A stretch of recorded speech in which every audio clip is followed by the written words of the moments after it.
अपूर्व साहस. शिबिरानंतर 2च दिवसांनी तोत्तो-चानच्या आयुष्यातला तो सगळ्यात मोठ्या साहसाचा दिवस उजाडला. तो दिवस म्हणजे तिचं आणि यासुआकी-चानचं गुपित होतं. तोत्तो-चानच्या किंवा यासुआकी-चानच्या आईबाबांना कुणालाच माहीत नव्हतं.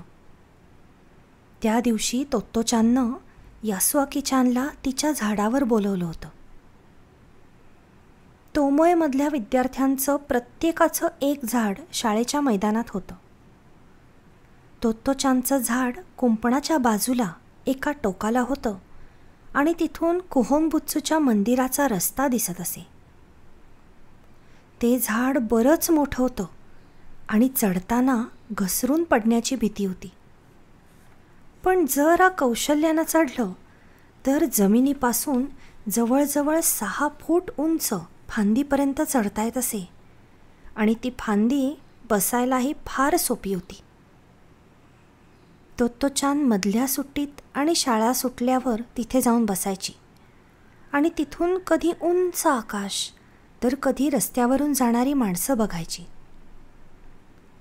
मुलांना आपलं झाड म्हणजे मोठीच संपत्ती वाटायची. त्यामुळे तुम्हाला जर त्यांच्या झाडावर चढायचं असलं तर त्यांना अगोदर नीट अदबीनं विचारावं लागायचं, मी आत आलं तर चालेल? जणू ते झाड म्हणजे त्यांचं घरच. पण यासुआकी-चानला पोलिओ झाला होता. त्यामुळे तो कधीच झाडावर चढला नव्हता. म्हणून तर तोत्तो-चाननं त्याला आपल्या झाडावर बोलवायचं ठरवलं होतं. आणि इतर कुणाला हे समजलं असतं तर त्यांनी एकतर हसं केलं असतं, नाहीतर सरळ असं न करण्याबद्दल सांगितलं असतं. म्हणून त्यांनी ही गोष्ट दोघातच ठेवायची ठरवली. घर सोडताना तोत्तो-चाननं आईला सांगितलं की ती देनशाकमध्ये यासुआकी-चानच्या घरी चालली होती. ती खोटं सांगत होती म्हणून तिने आईकडे पाहण्याचं टाळलं. पण रॉकी तिला स्टेशनपर्यंत सोडायला आला. त्याला मात्र तिनं खरं सांगितलं, अरे की नाही, मी आज यासुआकी-चानला माझ्या झाडावर नेणार आहे. ती शाळेत पोहोचली तेव्हा तिनं पाहिलं तर यासुआकी-चान फुलांच्या ताटव्याजवळ तिची वाट पाहत होता. उन्हाळ्याची सुट्टी सुरू झाली होती. त्यामुळे आता शाळेत इतर कोणीच नव्हतं. यासुआकी-चान खरं म्हणजे तिच्यापेक्षा 1च वर्षानं मोठा होता. पण तो बोलायला लागला म्हणजे खूप मोठा वाटायचा आणि खूप समजूतदार. यासुआकी-चाननं तिला पाहिल्यावर भराभर तिच्याकडे चालायला सुरुवात केली. एका पायावर जोर देऊन आणि तोल सांभाळत जमेल तेवढं भरभर तो तिच्यापर्यंत पोचला. गुपचूप एवढं मोठं साहस करण्याच्या कल्पनेनं तिच्या अंगावर रोमांच उभे राहत होते. यासुआकी-चानलाही आनंदाच्या उकळ्या फुटत होत्या. रात्रीचा विचार करून ठरवल्याप्रमाणे तोत्तो-चाननं पहारेकऱ्यांच्या टपरीमधून शिडी ओढत ओढत झाडापर्यंत आणली आणि झाडाला टेकवून ठेवली. शिडीवर भरभर चढून शिडी वरून घट्ट धरून ती म्हणाली, चल, हळूहळू चढायचा प्रयत्न कर. यासुआकी-चानचे हातपाय इतके अशक्त होते की त्याला कोणाच्या तरी मदतीशिवाय 1सुद्धा पायरी चढणं शक्य नव्हतं. तोत्तो-चान चटकन खाली उतरली आणि तिनं त्याला मागून ढकलण्याचा प्रयत्न केला. पण ती बिचारी इतकी छोटीशी होती की ती फक्त शिडी धरून ठेवल्याशिवाय काहीच करू शकत नव्हती. यासुआकी-चाननं पहिल्या पायरीवरून पाय काढून घेतला आणि शिडीजवळ तो मान खाली घालून उभा राहिला. तोत्तो-चानला वाटलं होतं तेवढं ते सोपं नव्हतं हे तिला पहिल्यांदाच जाणवलं. काय करावं? त्याला झाडावर नेण्याची तिची इच्छा तर दांडगी होती आणि यासुआकी-चाननंही या दिवसाची फार वाट पाहिली होती. तिनं त्याच्याकडे पाहिलं. तो इतका उदासवाणा झाला होता की त्याला हसवण्यासाठी गाल फुगवून दाखवले, वेडावाकडा चेहरा करून त्याला चिडवण्याचा प्रयत्न केला. मस्त युक्ती, असं म्हणतच ती पुन्हा पहारेकऱ्याच्या टपरीपर्यंत पोहोचली आणि तिने रुंद पायऱ्यांची शिडी शोधून काढली. ती शिडी बांबूच्या शिडीसारखी डगमगली नसती आणि तोत्तोचानला शिडी धरून उभं राहावं लागलं नसतं. तिनं शिडी ओढून आणायला सुरुवात केली. खरं तर ती भलतीच अवजड होती, पण तिच्यात आज एवढं बळ कुठून आलं होतं कुणास ठाऊक. आणि शिडी वरच्या फांदीपर्यंत पोहोचतीये हे पाहून तर तिचा उत्साह आणखीनच वाढला. आता काळजी करू नकोस, तिनं मोठ्या बहिणीचा आव आणून सांगितलं. ही शिडी मुळीच डगमगणार नाही. यासुआकीचाननं किंचित खिन्नपणे त्या शिडीकडे बघितलं आणि घामानं डबडबलेल्या तोत्तोचानकडेही बघितलं. त्यालाही घाम फुटला होता. त्यानं एकदा झाडाकडे पाहिलं आणि मन घट्ट करून पहिल्या पायरीवर पाय ठेवला. शिडीच्या सर्वात वरच्या पायरीवर पोहोचायला किती वेळ लागला याचं भान दोघांनाही नव्हतं. उन्हाळ्यातली दुपार आणि सूर्य माथ्यावर आला होता, पण यासुआकीचानला शिडीच्या माथ्यावर नेण्याशिवाय त्यांच्या डोक्यात दुसरा विचारच नव्हता. प्रत्येक पायरीवर तोत्तोचान यासुआकीचानचा पाय प्रयत्नपूर्वक उचलून वरच्या पायरीवर ठेवत होती आणि यासुआकीचान सर्व शक्ती पणाला लावून एक एक पायरी चढत होता. शेवटच्या पायरीवर ते पोहोचले आणि तोत्तोचान अत्यानंदानं ओरडलीच, हे! पण पुढे तोत्तोचाननं पटकन फांदीवर उडी मारली तरी यासुआकीचान शिडीवरून फांदीवर येणार कसा? शिडीवर हात ठेवून त्यानं विलक्षण निराश नजरेनं तोत्तोचानकडे बघितलं. तिला अचानक रडावंसं वाटत होतं. इतके प्रयत्न केले आणि आता? तिला त्याला झाडावर बसून इतक्या गोष्टी सांगायच्या होत्या. पण ती रडली नाही, कारण मग कदाचित यासुआकीचानलाही रडू आलं असतं. तिनं त्याचा दुबळा अशक्त हात हातात घेतला. बराच वेळ तिनं हात तसाच धरला आणि एकदम म्हणाली, तू त्या पायरीवर झोप, मी तुला वर ओढून घ्यायचा प्रयत्न करते. एखाद्या मोठ्या माणसानं जर तिला झाडाच्या फांदीवर बसून शिडीवर झोपलेल्या यासुआकीचानला वर घेण्याचा प्रयत्न करताना पाहिलं असतं तर तो माणूस नक्कीच घाबरून ओरडला असता. ते दृश्यच तसं भयानक होतं.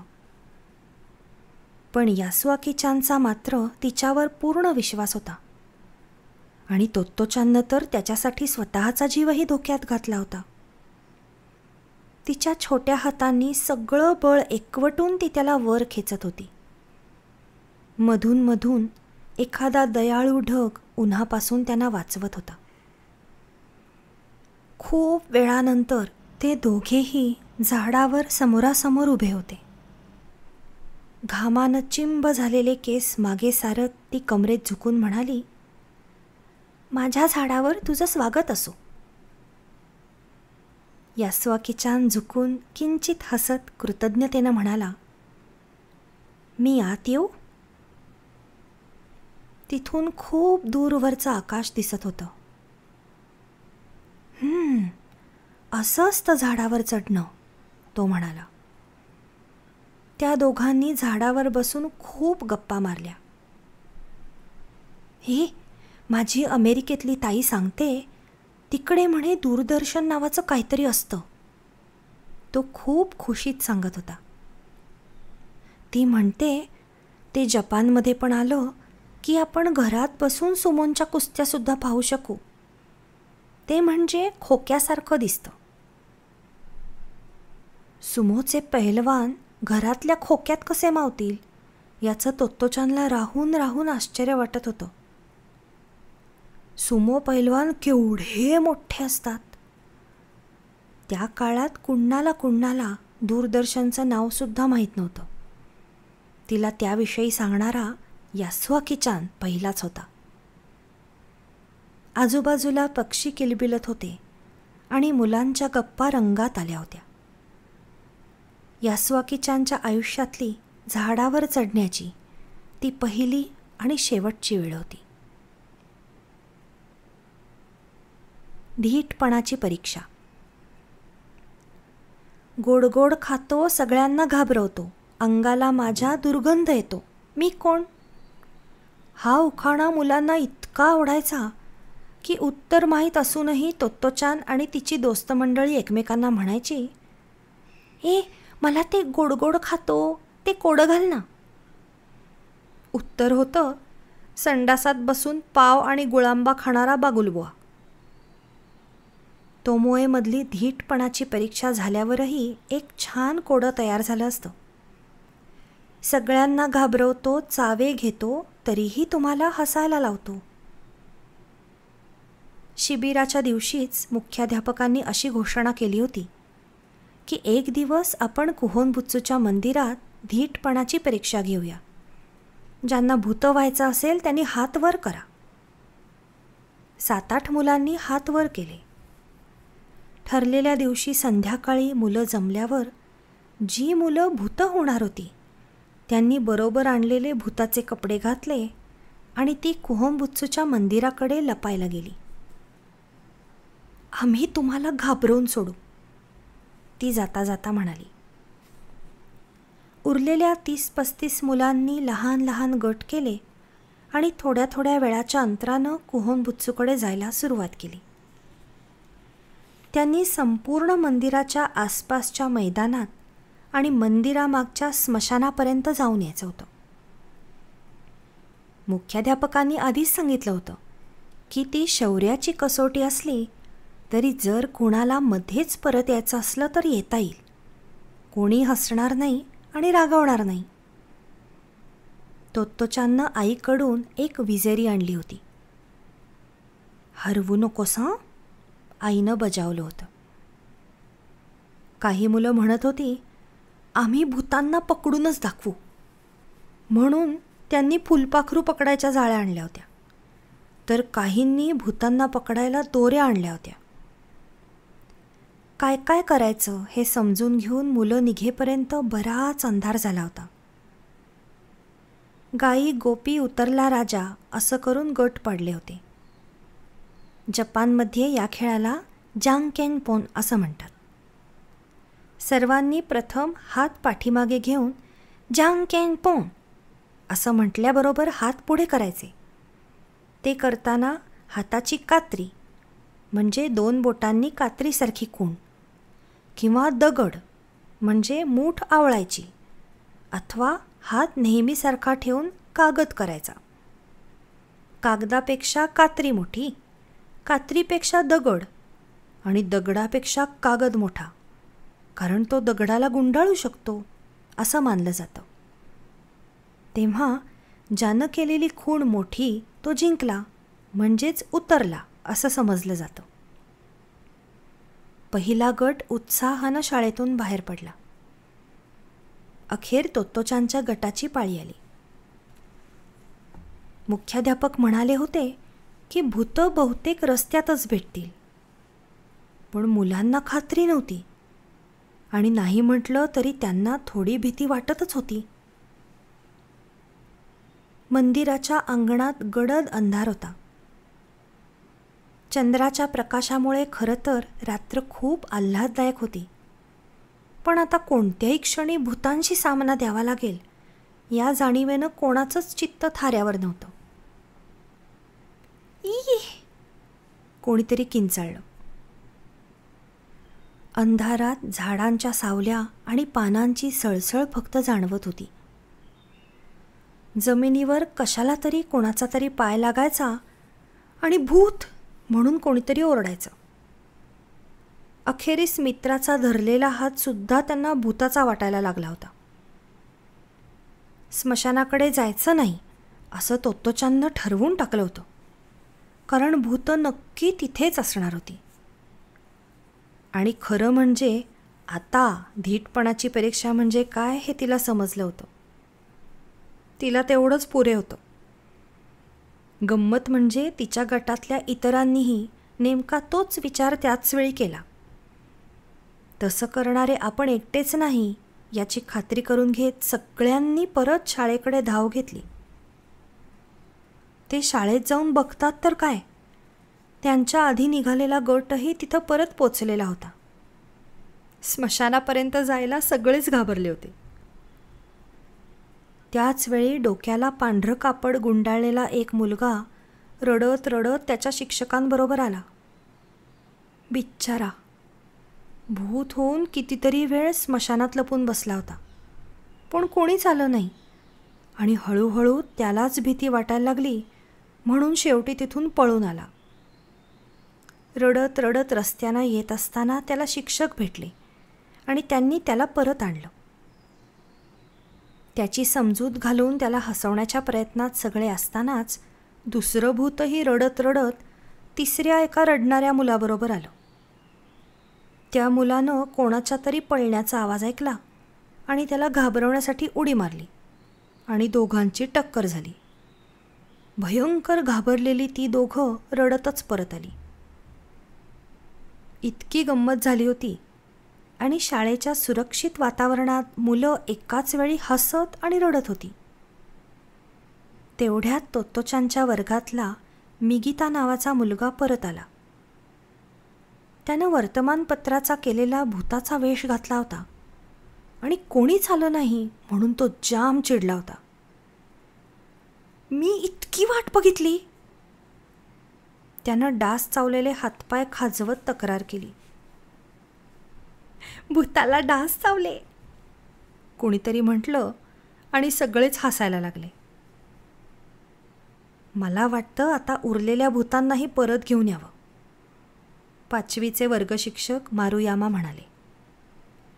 रस्त्यावरच्या दिव्याखाली घाबरून उभ्या असणाऱ्या भूतांना त्यांनी एकत्र केलं आणि काही भूतं तर घाबरून घरीच पळाली होती.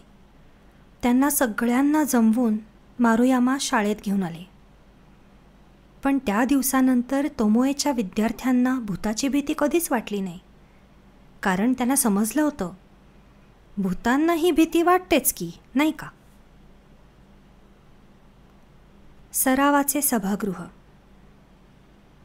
तोत्तोचान शांतपणे चालली होती आणि अधूनमधून तिच्या चेहऱ्याकडे पाहत रॉकी पण शांतपणे चालला होता. ते दोघेही बाबांच्या वाद्यवृंदाचा जिथे सराव होत असे त्या सभागृहाकडे चालले होते. एरवी तोत्तोचान कुठेही जायचं म्हणजे उडत उडतच चालत असे. ते सभागृह त्यांच्या घरापासून 5 मिनिटांच्या अंतरावर होतं. बाबा त्या वाद्यवृंदाचे प्रमुख होते आणि प्रमुख असल्यानं ते व्हायोलिन वाजवत असत. एकदा त्यांच्या कार्यक्रमाला गेली असताना तोत्तोचानला एक गंमत पाहायला मिळाली. सगळा कार्यक्रम संपल्यावर संयोजक मंचावरून खाली आले. प्रचंड टाळ्या वाजवणाऱ्या प्रेक्षकांकडे बघून त्यांनी एकदा मान झुकवली आणि नंतर बाबांशी हस्तांदोलन केलं आणि मग सगळा वाद्यवृंद उठला. आई, त्यांनी असं का केलं? तोत्तोचाननं विचारलं. अगं, चांगला कार्यक्रम केला म्हणून त्यांना वाद्यवृंदाचे आभार मानायचे होते आणि बाबा या वाद्यवृंदाचे प्रमुख आहेत की नाही, म्हणून त्यांना धन्यवाद दिले की सगळ्यांनाच दिल्यासारखे आहे. तोत्तोचानला त्या सभागृहात जायला आवडायचं, कारण तिथं सगळी मोठी माणसं असायची आणि ती तरतरेची वाद्य वाजवायची. याहूनही तिला जास्त आवडणारी गोष्ट म्हणजे संयोजक रोझेनस्टॉक यांचं गमतीदार जपानी. बाबांनी तिला सांगितलं होतं की जोसेफ रोझेनस्टॉक हे युरोप खंडातील प्रसिद्ध वाद्यवृंद संयोजक होते, पण तिकडे हिटलर नावाच्या माणसानं लोकांना फार त्रास द्यायला सुरुवात केली होती, म्हणून मग रोझेनस्टॉकला जपानला पळून यावं लागलं. बाबांना त्यांच्याबद्दल खूप आदर होता. तोत्तोचानला जागतिक परिस्थितीची कल्पना नव्हती, पण त्या सुमारास हिटलरनं युरोपमध्ये जूनवर अमानुष अत्याचारास सुरुवात केली होती. असं झालं नसतं तर रोझेनस्टॉक जपानला कधीच आले नसते आणि मग कोस्काक यामादानं स्थापन केलेल्या ह्या वाद्यवृंदानं इतक्या झपाट्याने इतकी चांगली प्रगती केली नसती जितकी आंतरराष्ट्रीय ख्यातीच्या वाद्यवृंद संयोजकाबरोबर राहून त्यांनी आज केली आहे. रोझेनस्टॉक आपल्या वाद्यवृंदाकडून युरोपमधील प्रथम दर्जाच्या वाद्यवृंदाच्या दर्जाची अपेक्षा बाळगून होते आणि म्हणूनच प्रत्येक सरावाचे वेळी ते ओरडत असत. मी इतका प्रयत्न करतोय पण तुम्ही प्रतिसादच देत नाही. अशानं आपला दर्जा कसा सुधारणार? अशावेळी हायदो त्यांना समजावत असे. तो छान जर्मन बोलायचा. आम्हीही खूप प्रयत्न करतोय पण आमचं तंत्र तितकंसं प्रगत नसल्यानं अजून चांगलं जमत नाही आहे. पण आम्ही सुधारण्याचा मनापासून प्रयत्न करू. अशा प्रसंगांचं तोत्तोचानला फारसं गांभीर्य वाटत नसे. पण कधीकधी मात्र रोझेनस्टॉक रागानं इतके लाल व्हायचे की तिला वाटायचं की त्यांच्या डोक्यातून आता वाफा निघणार. तेव्हा मात्र तोत्तोचान तिच्या आवडत्या खिडकीपासून, जिथून ती हातावर हनुवटी टेकून आतला सराव पाहायची, तिथून दूर व्हायची आणि मग आसपासच्या मैदानात रॉकीबरोबर बसून ती पुन्हा सराव सुरू होण्याची वाट बघायची. तसे एरवी रोझेनस्टॉक खूपच चांगले होते आणि त्यांचं जपानी बोलणं तर फारच मजेदार होतं. छान कुरोयांग सांग.